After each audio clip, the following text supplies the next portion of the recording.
The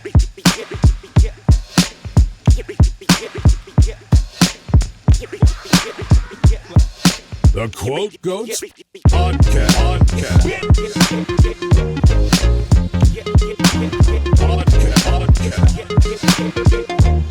The Quote Goats Podcast.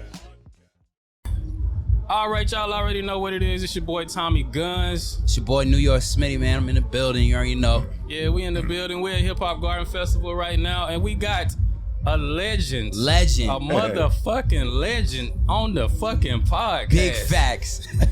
One of the biggest people I could ever imagine to get on the podcast. Yeah, like I'm shocked right now. I ain't gonna lie. Oh my God. DMC on the fucking pod, man. Thank you for having me. So excited I can't get my words out my mouth. Yeah, big facts, man. Legend. How you feeling today, man? I'm feeling good. I'm here in Germany. Yeah. Been here a bunch of times. Oh yeah? Yeah, I've been here a lot of times. I've been coming here since like 1980. I've been coming here since like 1985, I believe. 1985. No, 84 was the first time I was even born yet. That's crazy, right? Yeah, we've been coming here quite some time. I love it here too because even now they value and respect the culture. Yeah, they do. They do. Europe, Asia, and stuff like that. The problem with America is everybody's too caught up on celebrity. Yeah. And they forget about the art. Now, don't get me wrong, being celebrity and doing business, that's good. But anything that is sacred or holy or a part of people's culture and tradition will get diluted, polluted, and destroyed once it's commercialized. Unless the people in the positions of power make sure that they put the integrity and essence and purpose of the culture on the front page with everything else. Yeah. So you feel like American music has become too commercialized and there's too many fads and everything. It's not about the art no more. Yes, but see that's a conscious decision of the people running the bit. Yeah, exactly. Okay. Exactly. So we was always in a position, we'll do all this Hollywood stuff, but you got to make sure you take care of the people. You got to make sure you do this. Okay, you can play that record. Yeah. But make sure, you can play the record about using guns. Mm-hmm. But in the same rotation, in the same hour, on the same hip-hop station, the next record should be about not using a gun. Exactly. Yeah, or true. About the consequence of using a gun. Exactly. But the crazy thing is like social media pushes a lot of, with the whole age of social media, change, the things that are changing, Right. Yeah, man, I feel though. I feel you on that. Exactly. That's true. So what I was trying to say is since I've been coming here, even coming on from New York in the 80s was like being in the Bronx. Can I ask you that? How is that? Because I'm from New York. I'm from Brooklyn. Right. So like, how was that era? Can you give a little? It was. See, what people don't understand is the old school isn't a time period. It's a consciousness. It's how you artistically and creatively present yourself. Okay. Which isn't just based on the rappers. Okay. Like what happened with hip hop right now is that's why there's no groups anymore. Everything is about the one rapper. Yeah. As the nucleus of this. Mm-hmm. No, the rapper's a part of it. So when we was coming over here, you didn't even have to rap, produce, beat, break dance, or do graffiti. You was part of the hip hop culture. Yeah. From the journalists, from the people promoting the parties, from everybody that was involved in every essence of it. Because hip hop was about the creative community, artistic collection of the people involved. Now it's just like, okay, the famous people are the end all be all. But that's not true of it. So when we was coming over here, we run DMC. We the biggest thing on the face of the earth. Yeah. They love us, but they're more excited about the local DJ that's dropping beats like Flash. That's that true. made us feel part of something. You know what I'm saying? That's true. It's nowadays you come over here, it's just all about, the star is here and this and that. It wasn't like that in the beginning. Okay. Hip hop, it was all I can say is we was run DMC, but we would come to Germany, we would go to Japan, we would go to LA, we would go to New Orleans, and we would feel like we was part of something, even though we were the catalyst of it. So it was more all-inclusive. But that being said, that's just because hip-hop now is doing the rock and roll music business thing. You know what I'm saying? We generate billions of dollars and stuff like that. But one of the things that we never did that the old school doesn't allow is for the collective of everybody that makes up this hip hop culture.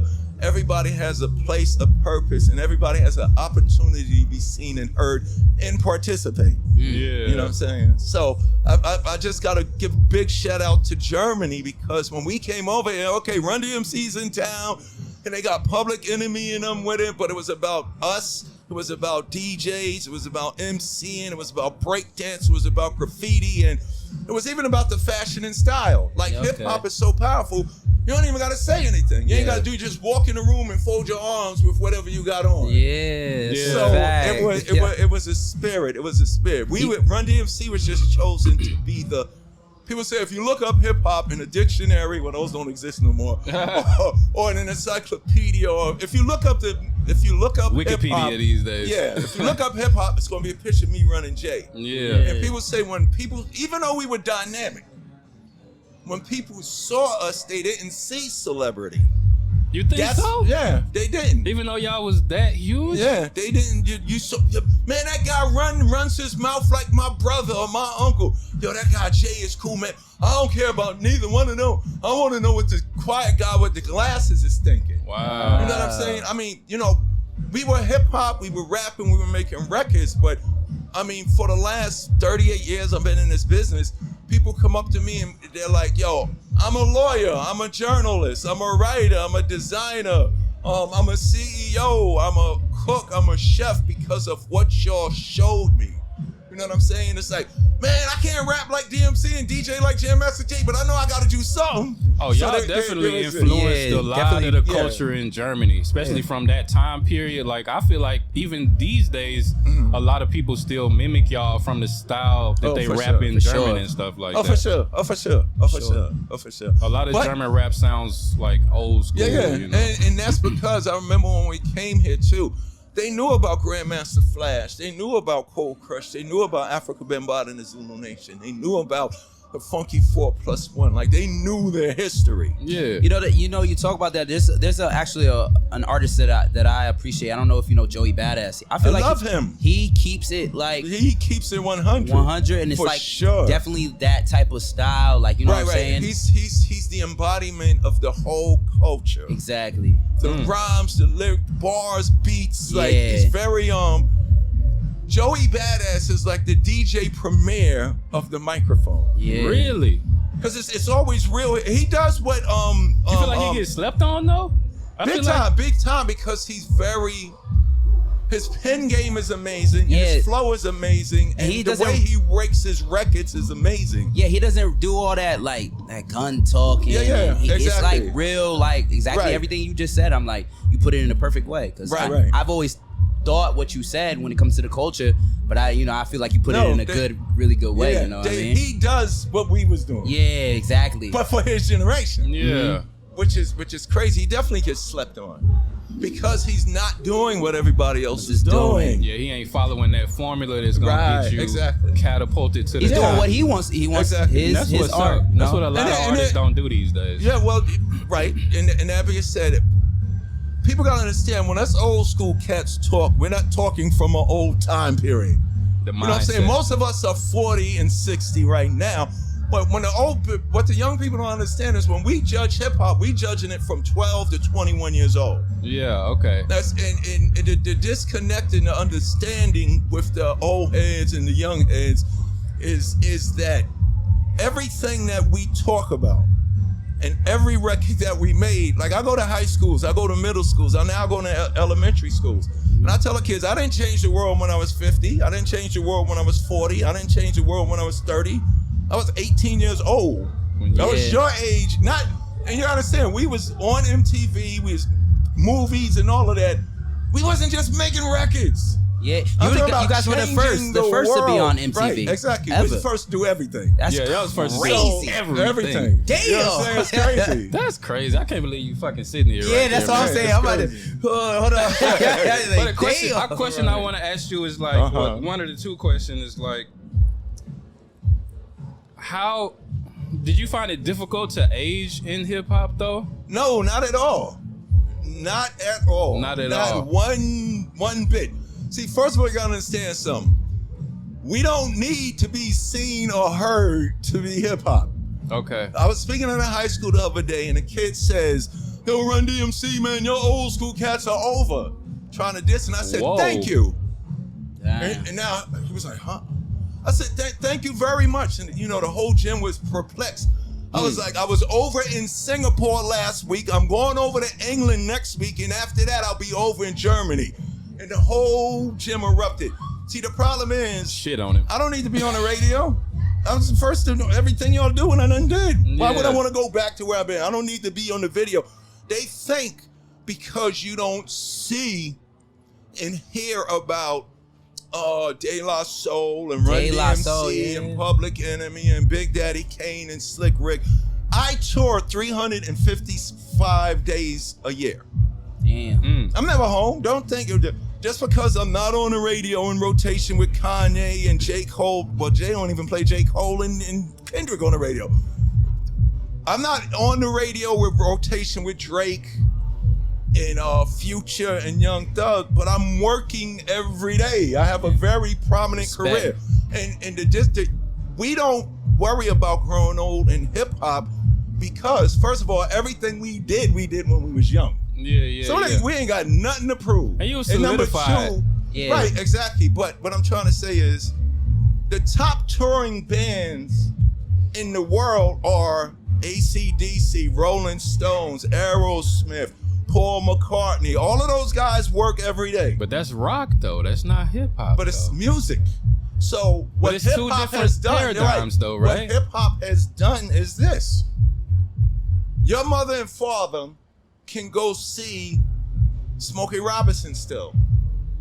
Your mother and father you can go to a Stevie Wonder concert tomorrow. Yeah. And nobody's talking about what I'm trying to say is nobody's looking at Stevie Wonder and saying, "Stevie, you're over 40. You can't do music no more." Yeah, but that's not nobody's saying it's not rap though. Right. That's the problem. That's what I'm saying. Like hip hop The is such a powers young that man. be. No, it's not. You don't feel like it, but like you said, the powers that be young kind of people make it that way. started it. Yeah, young people started it. Young people started it, and all of those young people still do it. Grandmaster Caz, you could ask me, who's better, Eminem or Jay-Z? Grandmaster Caz. The problem is, nobody knows Grandmaster Caz still rap.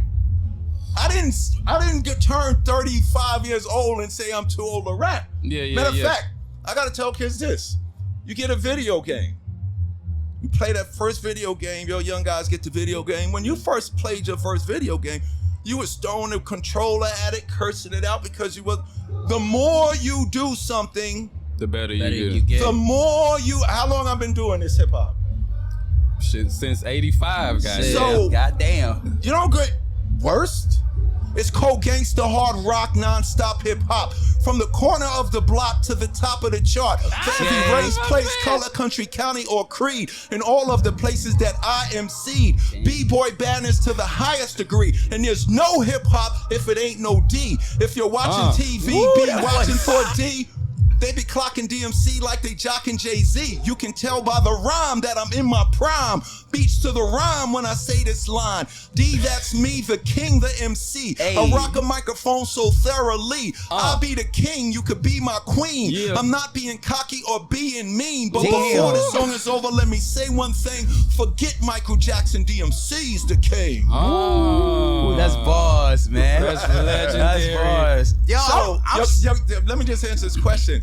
Ageism has taken over hip hop because the people that control the distribution of our music is trying to capitalize off something that they don't care about in the long run.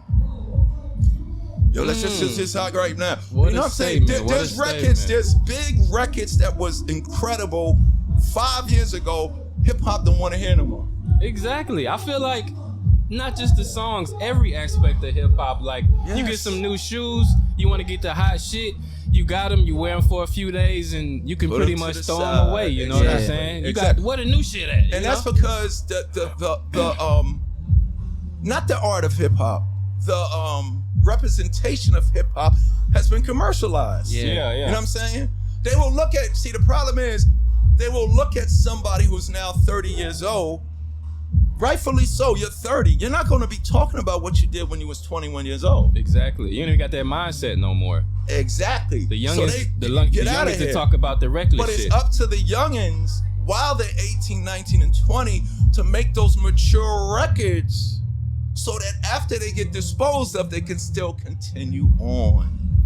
So, they put about this. We was 18 years old when we wrote My Adidas. We was 18 years old when we wrote Tricky. So people say, how the hell Run DMC ain't relevant? Go to TikTok. Tricky is one of the most popular. Hold up. Tricky is one of the most popular records in current use that the young generation might not know. It's King DMC, Reverend Run, and Jam Master Jay, but they know the Tricky hip hop song. Yeah, they know the song. They know the TikTok song of him. And then the other day I was in the supermarket, and the mother, who's my age, saw me. Oh my God, DMC, I was in high school. This and that, boom, we're going crazy. Can I get a picture? And the young girl was probably like maybe 11 or 12. Yeah. Pulling on, mommy, who's that? Shut up, leave me alone. Go buy some. Mommy, who's that? This is Run DMC. And the mother saw the look on her face, and all the mother had to do was turn to the young girl and say, white chicks, it's Tricky. The little girl pushed the mother out the way. Oh my God, yes, your song. Now I'm famous and relevant to it. So we always made records.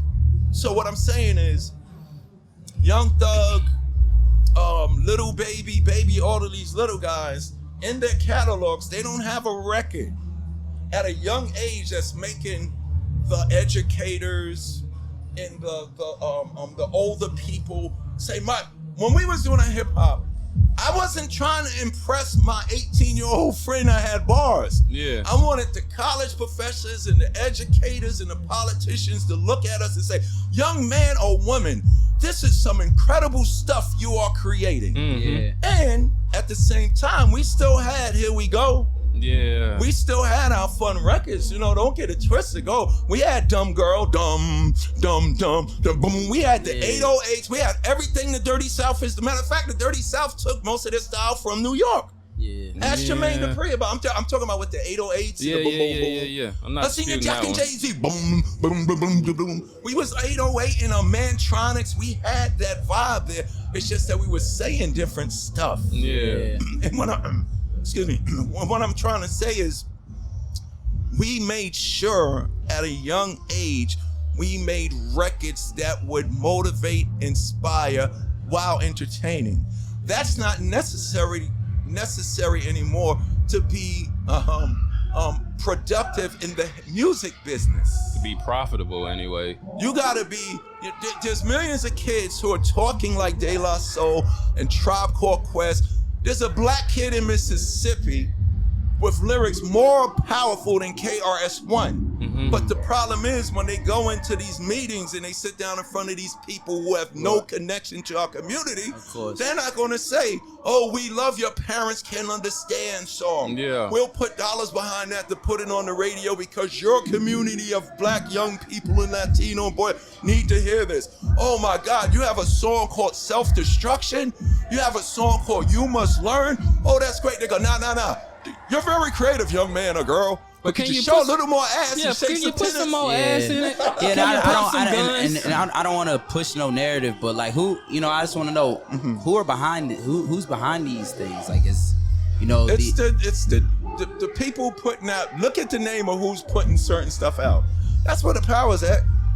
One of the things that we always did, if you listen to Chuck D's record, Shut 'Em Down, Shut 'Em Down, Shut 'Em Down, Shut 'Em Down. He says, I like Nike, but wait a minute. The neighborhood supports them, put some money in it. The corporations, they gotta give up the dough to my town or else we gotta shut them down.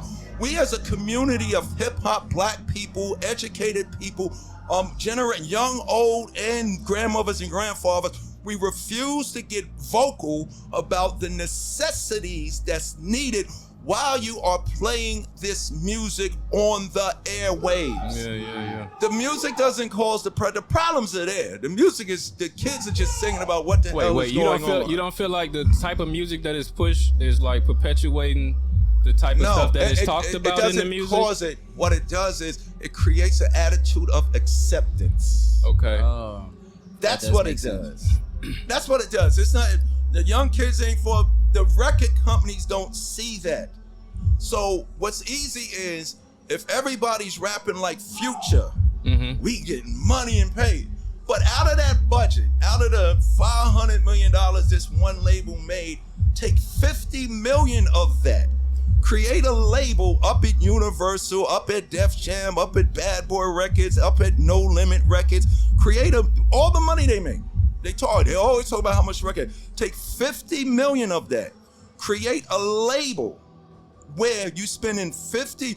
Look, the records that's playing now, because of the attitude of acceptance, that's what you're supposed to do now. That's how you do it. It's done made it easy.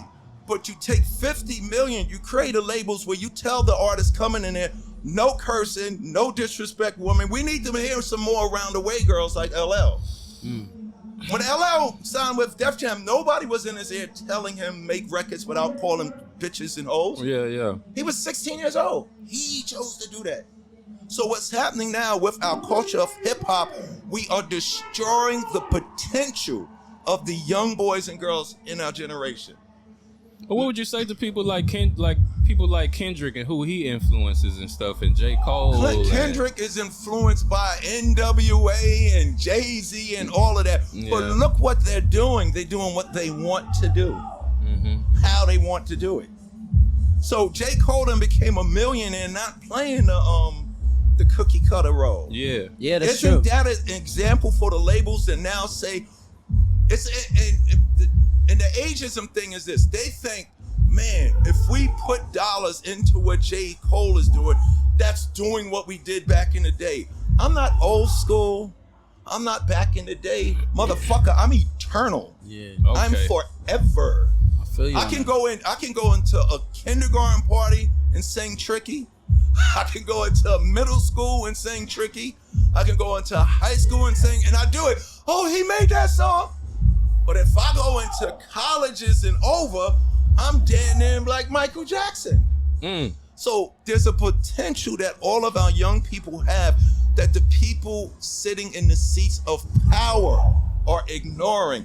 Ignorance, you're ignorant motherfucker. Ignorant, the word ignorant is worse than calling a motherfucker bitch, hole, punk, because you're ignorant. All ignorant means is you're ignoring the truth. The truth is a record like Parents Can Understand can play in hot rotation. A record like Tribe Called Quest songs can play. Nobody's doing it. Maybe it's because they think that's what the kids want to hear, and they think it's gonna be a harder route because it's not many people like J. Cole and Kendrick, but it's a million little niggas that's mimicking Lil Wayne and Future and stuff like that. But what? I'm glad you took me there. You know what this world is scared of? What's that? A guy that looks like Future and Lil Wayne talking like a Chuck D or a KRS-One. Yeah, I can agree with that. They don't want that. This is bigger than music. This is about and it's cultural. Sad. It's sad because it's like, in a sense, especially with the black community, it's kind of like destroying our community, man. Yeah, Really? That's what's deeper. Yeah, man. So think about it. The other day, I was having a discussion at the high school. The kids was like, "Yo, that would be dope." Mac Miller died. Juice WRLD died.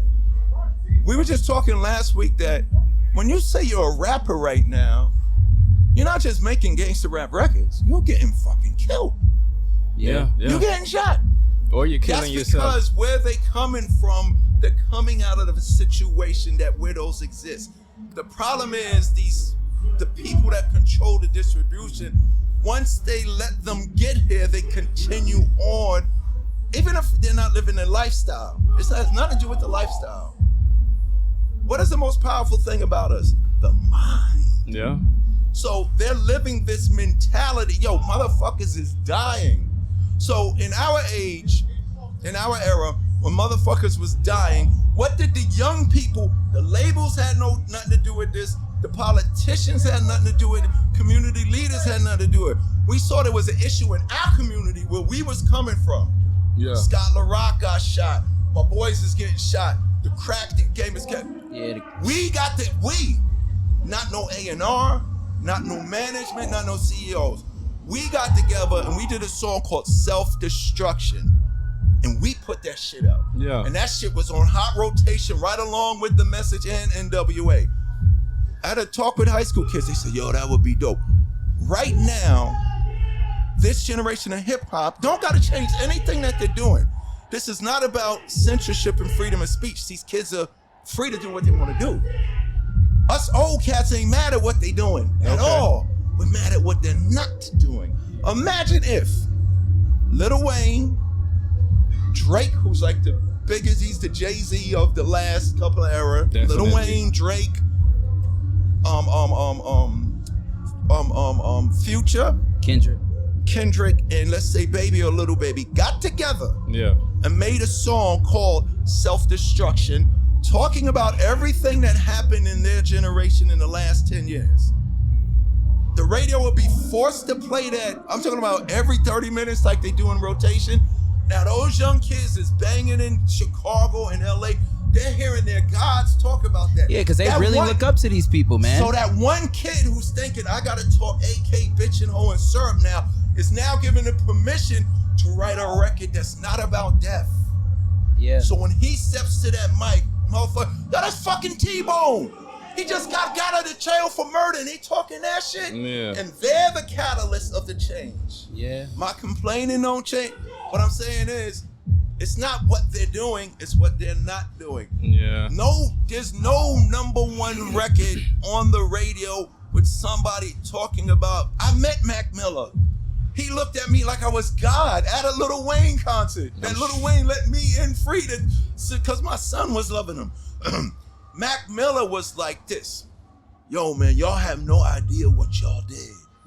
I feel the same way. You know what I'm saying? Yeah, So it's a fact. You're definitely the pioneer, man. You know what I'm saying? So all I'm saying is, when we saw there was a problem in our name, one thing, Killer Mike, He be preaching. Scarface, Killer Mike, Scarface, Ice Cube is my best fucking friend. Before Ice Cube even made records, Ice Cube drove me to get 40s. And was scared to speak to me. Really?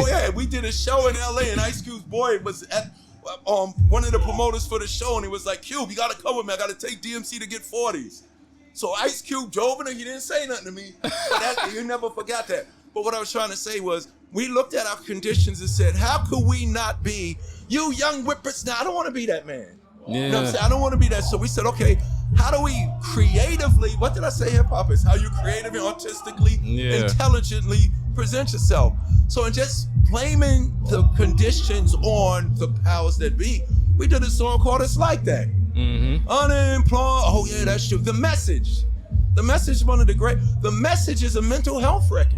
What's the number one theme in America right now? Probably mental health. Especially in the black community. Don't push me, cause I'm close. When they made that record, it wasn't about what was going on in the hood with the young people. We was talking about our mothers and fathers. Yeah. What was going on? It's like a jungle. So what is it like right now in all these communities where these rappers coming from? It's like a jungle sometimes. It makes me want, what if a young dude did that without cursing?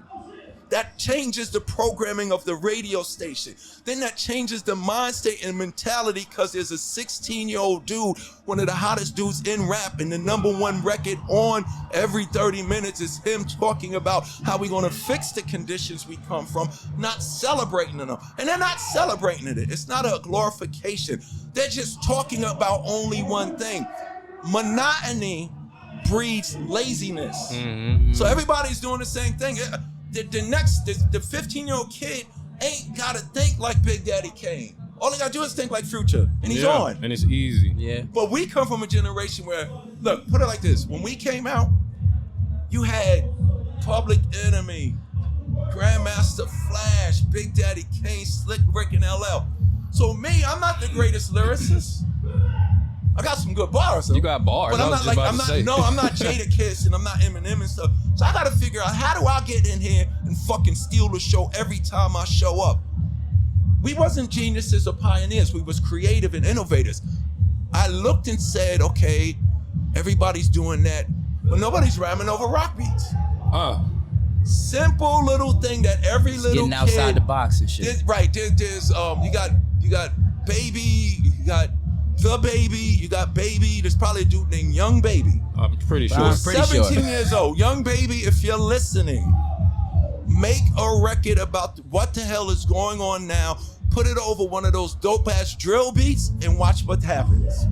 Cause now everybody in your neighborhood is gonna say, yo, we love you, we can do that too. So now you have to change. The change ain't gonna come from complaining. Shit, Tommy, drop a record, man. You a rapper? Drop a record, man. That's the thing I was talking about on the pod a few weeks ago, like, cause I make music. I'm performing it today too, and I'm 36. You know what I'm saying? And I've been rapping since I was like 15. For sure, I was rapping since I was 12. Yeah. But since I've come into my 30s, it's harder for me to write music these days because, you know, I'm a family man now. I got kids. Well, write it for the family man. I want to say there's no market for that. No. I don't want to say there's no market for it. It's just harder because it's easy when you're young and you popping shit. You know what I'm saying? You saying whatever just for the entertainment purposes of the music. Yes. But when you get older and you become more conscious of what you're saying and the consequences and the ramifications of what you're saying and the influence that you know you have, the responsibility of the whole thing is harder to, because you can make a song and talk about all the right stuff, and most people look at it in rap like it's preachy if it's not put a certain way. You know what I'm saying? And it'll just die out. And because of your age, it's hard to find a place for it. Exactly. But here's one of the things you already conquered with that problem. You got a podcast. Yeah, that's true. You're only 36? You're a young man doing something that's on a corporate level. You got a podcast. Yeah. Now, if you're an artist of the podcast, there's an audience out there for it. That's why I'm saying we need help when it comes to the business. That's why if how much ever 300 made off of Future, and what's the other guy that just got arrested now? Young Kevin Thug. Lyles trying to get him out. Young Thug. So, 300. Y'all made a lot of money off this rap, right? But you're making it on a one-sided vessel. Yeah. So take some of the, I don't know how much Young Thug and Future done made y'all and all those guys there. If y'all made $300 million, take $50 million of that, Kevin Lyles. You've been in the business. Kevin came in the business with Run DMC when we put out Down with the King. Okay. So my message to Universal, take 50 million of the money that yours made and create departments in all of these labels for the Will Smiths, for the De La Soul, and watch what happens to sales. Ice-T and Eazy-E said Run DMC made Positivity gangster. Yeah. Think about what we did. When I came on my first record, everybody was lyrical and all of that stuff, and I ain't know what to say. Yo, I spoke my truth. I said, put the beat on run, boom, tat, tat, tat, tat, tat, with the same attitude. Yeah. And the same energy and the same braggadocio as everybody else. Instead of saying my gun, this and that, I came on and said, I'm DMC, in the place to be. I go to St. John's University. And since kindergarten, it didn't start now, I'm 18. It started back in kindergarten. I acquired the knowledge. After 12th grade, I went straight to college. Now, let me tell you what was powerful about that. What's that? All the gangbangers, all the drug dealers, first thing they said, oh shit, who's this motherfucker talking about chicken and collard greens? And so now I got your attention. Yeah. Right? But then they said, let's see if what this motherfucker's talking about. Yo, he really went to St. John's University. So when I put that record out, I was, my first record, I was 18 years old, fresh out of high school. So we only known because hip hop was on the radio only Friday and Saturday night. That's another thing to the problem of what you was talking about. You have to be creative to get your shit played. Exactly. The the kids in the last 20 years grew up in an era, in a generation where hip hop is on the radio like every other song. Mm-hmm. We on the radio like Mariah Carey. They never used to do that. That was a form of segregation. Yeah. Think about all of you said it, our black community. These are black community issues, but we can solve it with the hip hop. So when I came out with that, I come back to Hollis. Remember, there was no videos. They wasn't letting us on MTV. Fuck y'all, we white over here. Yeah. The perception was only white people. The perception was, yo, they didn't want to let Michael Jackson on MTV. Yeah, he first. barely got in. You know what I'm saying? So, the question, when I came back in, the young kids, I'm 18, 17 to 12 years old, came up to me and did this. Yo, DMC, how the fuck are you in hip hop and you go to school? So now it's a chance for dialogue. Yeah, Yo, I've been a straight A student. Yo, you want to know my history? I never was in a gang. I never went to jail. I don't want to go to jail because I like my freedom. So then what the fuck? How could you be that bad in this? I was always a straight A student. I grew up reading comic books. So the kids was like this. So that young gangbanger dude was like, oh shit. DMC getting the money and he got fly Adidas and stuff like that. Yeah, I'm just trying to let him finish. Yeah. You know? So what did he do? Not all of them. Some of the young kids was like, man, fuck that bullshit. I'm going back to hustling and stick-ups. But a bunch of those kids was like, I don't need the gun no more. I don't need to sell as long as you touch one. And then they went and started. All right, and I'm going to close with this. Here's the power. I was going to a non-denominational Christian church for a minute. And then I find out that everything fails except the arts. Okay. The arts succeeds where politics and religion fails. So the prayers that we got for our young people in this generation and all the Juice WRLDs and the Matt Millers, that shit ain't gonna work. Prayer is good because it means that something's on your mind. Yeah. But everything knows action speaks louder than words, right? Yeah. Exactly. The politicians, man, the problems in our communities has been going on for the last 400 years since we were motherfucking slaves. Yeah. So that ain't gonna work. The thing that transformed me and gave me Run and Jay to be the pioneers, the legend, because, and people say this, that because of the business of hip hop, it's all because of Run DMC. Yeah. Because with record deals, I tell kids I don't even play basketball, man, and I got what Michael Jordan got. I got a sneaker deal. No, you want to hear bars? No curls, no braids, peasy heads, still get paid. I'm one of the reasons why Yeezys can get made. Who was the first non-athletic entity to be signed to a major sports apparel endorsement? Run DMC. But it didn't start with me. I remember 1983, and this is the power of music, why every station globally that says, the station that loves hip-hop, we should sue them because you don't love hip-hop. That's a lie. That's false advertising. Why? Because you ain't playing the records that say don't sip the syrup and don't shoot the guns and go to school. They're not doing it. They're only playing the same thing because everybody else is doing it. So in 1983, I'm coming up. You know, most of the records was considered black ghetto music. That was the appeal of hip hop. Damn. You know, it's different. It's these inner city kids that don't have shit and ain't worth nothing, and they talking all the message, Planet Rock. If you go back to the era, monotony breeds boredom. Boredom breeds laziness. Before Run DMC came along, every record was a message record. Because of this success, life in the ghetto, growing up in the ghetto, even Flashing Them made the message too. So it's not a new thing what's going on. It's up to the artists and the people like you, the journalists, the people that control the airwaves. The Bible says the devil is the prince and king of the airwaves communication. Yeah. But I remember I'm coming into the game, so I'm gonna use rock record as my foundation because nobody's doing it. That's gonna set. I'm the king of rock for real. I was just playing. I'm the king of rock. I walked and said, "Hey, what's up, king? Or the king of rock here." You spoke So it into fruition, right? What I'm trying to say is this. Here's the power and how it went down, but then it stopped.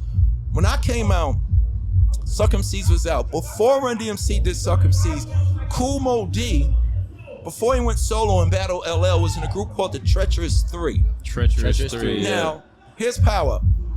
What was Obama's campaign slogan? Yes, we can. Yes, we Remember can. that? Mm-hmm. So I was in Japan when Obama won, and I'm sitting there and I'm doing a press tour with the Japanese journalists. It's me, it's Jewish people, it's black people, it's Japanese people, it's Italian, all over, and we at this thing, and Obama wins. And everybody's like, yeah. Even my Jewish friends was like, we won. Because my Jewish white friends, they strictly hip hop. You know what I'm saying? Like the Jewish people is like, yo, I'm talking about not the business people. I'm talking about the culture people. Yeah. Public Enemy, I love PE. I understand what Fight the Power means. So when Obama won, everybody celebrated. And I was sitting there watching it. And one of the Japanese journalists turned to me and a young lady said, DMC, isn't this phenomenal? And in my nonchalant way, I go, almost done. Okay, I go, yeah, that's cool. That's all right. And when I did that, the whole room get quiet. Yeah. You know, I just, that's cool, all right. And then, I went back to just waiting to go on. And then I look up and the whole room is staring at me like this. I said, oh, let me clarify myself. Obama was the personification of a prophetic voice out of my neighborhood over 20 years ago. Mm-hmm. What did every MC before Rappers Delight say? One day my name is going to be found in the Hall of Fame. Is hip hop in the Rock and Roll Hall of Fame right now? Is it? No. Yes. It is. Grandmaster Flash winning. We got in 09. Tupac, Biggie, Eminem just got in. Didn't Jay-Z just get inducted? Jay-Z, right. Yeah, so we in there now. Just got inducted. Like, you wasn't even born. Before hip hop was even in the recording business, these kids in the Bronx was rhyming, one day I'm gonna be in the Hall of Fame. So when Little Rodney C and when Sha Rock and when Busy B said that, when Busy B said that, he was talking about you. Yeah. You have a podcast just like, okay, last one. Last one. It's time to go on stage? Okay, I'm in with this. So before I came along, Kumo D of the Treacherous Street, they did a song called Yes We Can, where they sampled the Pointer Sisters, Yes We Can. There's a generation connect there. So I know we can make it. I know that we can. I know darn well. Yeah. So long story short, Kumo D said this to me, and that's why y'all here now. Kumo D's rhyme in 83. Once a nobody from the neighborhood, I took a hop to the top because I knew that I would excel over the rest because I make progress. I don't consider it luck because I'm not blessed. I got my life all together. Love the way that I live. Go to school. Know I'm cool and I think positive. Because it's a right to have brains. It's a right to have fun, lots of pleasures and joy, but it's a brain that separates the men from the boys. Yeah. So if our little 16-year-olds start using their brains, everybody will get money. I gotta go on stage. Yeah. All right, we're gonna wrap it up on that one. Wrap it up. Yeah. Thank you. Well, man, you heard it right there, man. The legend, the GOAT. DMC. He gave us some gems in here. He didn't even want to get up. Yeah, man. I definitely. How'd you feel about that, man? He was speaking all facts. All facts, man. And that's what we do on the Quote Goes podcast, man. It's all facts. Yeah, man. We're gonna take a break and we're gonna be back with the next guest, man. But shit, I feel like we got the best interview we could have got. Yo, put it on me. I'm about to read this. You feel me? He gave us a comic. Yeah. You know what I'm saying? We gonna post it. Yeah, man. Let's get out of here, man. Yeah, let's get out of here. We'll get my drink on, bitch. Yo, if you enjoyed this podcast, you already know what to do. And if you don't know what to do, I'm gonna tell you what to do. Hit that subscribe, hit the bell icon, and give us a like. Cause it's the Quote Go podcast, man. You can't go wrong. Tune in every weekday, 6 o'clock. Friday, full episodes on YouTube and Spotify. Hit us up on the Instagram. Give us topics. And we appreciate it, man. Quote Goes Podcast. We out.